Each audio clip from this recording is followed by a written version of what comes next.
We'll guide you through how to make a resume in Google Docs. If you find this useful, then please consider subscribing and liking the video. First things first, we need to head to Google Docs. To go and do that, you can just come to google.com, make sure you're signed into your Google account, and tap on the Google Apps button in the top right.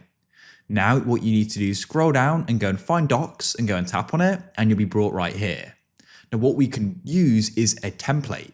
It saves so much time. So what you can do is go and tap on it, template gallery in the top right, and you can see the different options here. As you can see, there's different styles of resume you can go and use. In this case, I may go and select this one here. Here it is. And now we can go and get started.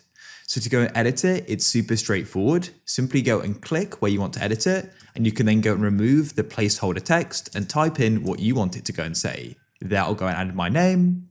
Then we can head over to the right and you can go and add in your address, phone and email here, or you can go and remove what you don't want as well. I just want to add in my phone number and email address. Then you can come into the different sections. So for example, in experience, I can then go and start adding in my different work experience here. So I simply click, hold and drag over it to select it and press the backspace to go and delete it like so. When you finish working on it, you probably want to download it and save it to your computer so you can then go and use it. To do that, tap on File in the top left, hover over Download, and you can go and download it as a PDF.